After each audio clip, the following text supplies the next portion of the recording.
Good morning students. Class 6 हम पढ़ रहे थे चैप्टर 6 और चैप्टर 6 में पढ़ रहे थे हम लोग अर्बन एडमिनिस्ट्रेशन। ठीक है, अर्थात शहरी प्रशासनिक जो क्षेत्र है उसके बारे में हम लोग पढ़ रहे थे। ठीक है, और ये है हमारा 6 का। और इस चैप्टर में हमने पहले पढ़ा था कि म्युनिसिपल जो कॉरपोरेशन है उनके फंक्शन कौन कौन से होते हैं और उनका सोर्स ऑफ इनकम क्या है। इसी तरह से हम लोगों ने नगर पालिका अर्थात म्युनिसिपल काउंसिल, ठीक है, उसके बारे में पढ़ा और उसमें हम लोगों ने ये पढ़ा कि इनका जो सोर्स ऑफ इनकम है वो क्या है और इनके जो कौन कौन से फंक्शन या कार्य होते हैं। ठीक है, आज हम पढ़ेंगे नगर पंचायत अर्थात city council.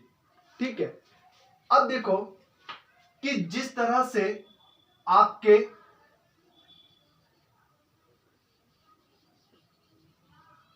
Municipal corporation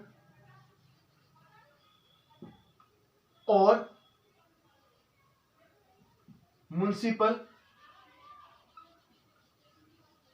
council, ठीक है, का चुनाव होता है, उसी प्रकार नगर पंचायत का जो हेड होता है, जो सदस्य होते हैं, उसका भी चुनाव किया जाता है। तो म्युनिसिपल कॉरपोरेशन और जो म्युनिसिपल जो काउंसिल है इसमें अंतर क्या है। अब देखो, म्युनिसिपल कॉरपोरेशन तो क्या हो गया, बड़ी बड़ी सिटीज के लिए, ठीक है, अर्थात बिग सिटीज के लिए जैसे दिल्ली, मुंबई, कलकत्ता, ठीक है। और काउंसिल्स किसके लिए हो गए, नगर के लिए अर्थात टाउन के लिए। परंतु जो ये आपका नगर पंचायत है ये ऐसे कस्बे होते हैं, क्या है ये, ऐसे कस्बे हैं, ना तो ये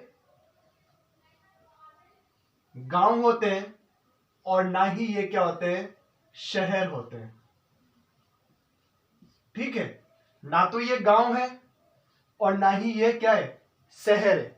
अर्थात ये क्या कर रहे हैं, डेवलप कर रहे हैं, किसमें, शहरों में या नगर में। तो ऐसे स्थानों पर क्या होती है, नगर पंचायत होती है। ठीक है, बात समझ में आई। और इसकी कोई सीमा तय नहीं की गई है कि नगर जो पंचायत है, ठीक है, उसका जो चुनाव क्षेत्र है वो हम किस प्रकार करें। परंतु ऐसे क्षेत्र जिसकी जनसंख्या 5 लाख तक होती है, ठीक है, वहां पर क्या पाई जाती है, नगर पंचायत पाई जाती है।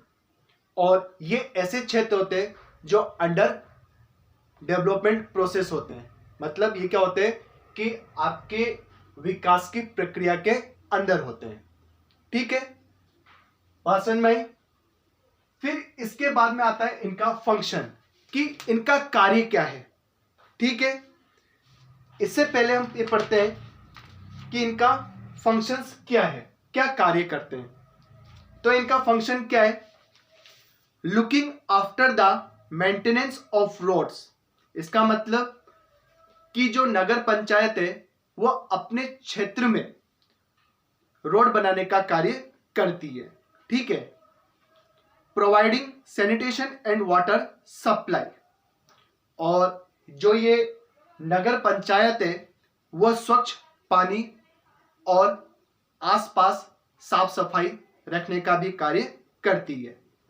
साथ ही साथ में building schools, primary and vocational education centres. ठीक है, स्कूल की बिल्डिंग बनानी हो या फिर प्राथमिक या व्यावसायिक जो शिक्षा केंद्र है उसको भी बनाने का कार्य कौन करता है, नगर पंचायत करती है। Providing housing and health care facilities. ठीक है, मतलब कि जो लोग गरीब हैं उन्हें घर दिलाना और उन्हें जो स्वास्थ्य संबंधी जो सेवा है वो उपलब्ध कराने का कार्य भी कौन करता है? नगर पंचायत करती है। ठीक है। इसी तरह से maintenance of public park and buildings, इसका मतलब कि जो पार्क होते हैं और जो बिल्डिंग होते हैं उनका मेंटेनेंस अर्थात रख रखाव का कार्य भी कौन करता है? नगर पंचायत करती है। फिर इसके बाद में नगर पंचायत के अंतर्गत आने वाले जो क्षेत्र हैं, ठीक है, जो स्थान है, वहां पर लोगों का जन्म प्रमाण पत्र और मृत्यु प्रमाण पत्र, ठीक है, दोनों का रजिस्ट्रेशन करने का जो कार्य है वो कौन करता है? नगर पंचायत करती है। तो नगर पंचायत अपने क्षेत्र में आने वाले, ठीक है, जन्म और मृत्यु दोनों का क्या करती है? रजिस्ट्रेशन करती है कि कितने लोग इस नगर में पैदा हो गए और कितने लोगों की मृत्यु हो गई। ठीक है। तो इसका रिकॉर्ड रखती है नगर पंचायत।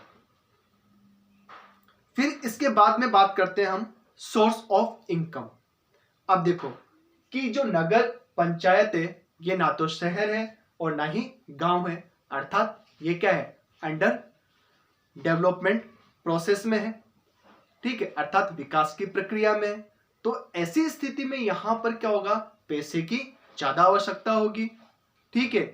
तो ये क्या करता है कि इसे स्टेट गवर्नमेंट से क्या मिलता है? पैसा मिलता है विकास के लिए। ठीक है। तो सोर्स ऑफ इनकम सबसे पहला क्या हो गया कि इसको जो स्टेट गवर्नमेंट है उससे क्या मिलता है? पैसा मिलता है। साथ ही साथ में संपत्ति पर जो कर लगता है उससे जो पैसा मिलता है उसका उपयोग भी ये इस क्षेत्र के विकास में करता है। सेल्स टैक्स और फेयर टैक्स, ठीक है, अर्थात कि जो हम क्रय और विक्रय करते हैं उस पे जो कर लगता है, ठीक है, और जो मेले पे जो कर लगता है उसका जो फंड है वो इस नगर पंचायत में डिपॉजिट होता है, जमा होता है, और इस पैसे का उपयोग यहाँ के विकास के लिए किया जाता है। ठीक है, जैसे कि रोड बनानी है, पानी की व्यवस्था करनी है, लोगों को बिजली देनी है, ठीक है, पब्लिक पार्क और बिल्डिंग के रख रखाव के लिए पैसे की आवश्यकता पड़ती है। तो इन सब कार्यों के लिए हमें जो पैसा मिलता है, ठीक है, उसे हम क्या बोलते हैं? Source of income. तो सोर्स ऑफ इनकम बता दी मैंने। एक तो स्टेट गवर्नमेंट से पैसा मिलता है, दूसरा प्रॉपर्टी टैक्स, सेल्स टैक्स और फेयर टैक्स। ठीक है। तो इस तरह से आपका जो चैप्टर है 6 सिविक्स का ये यहीं पर समाप्त होता है। Okay students, have a nice day.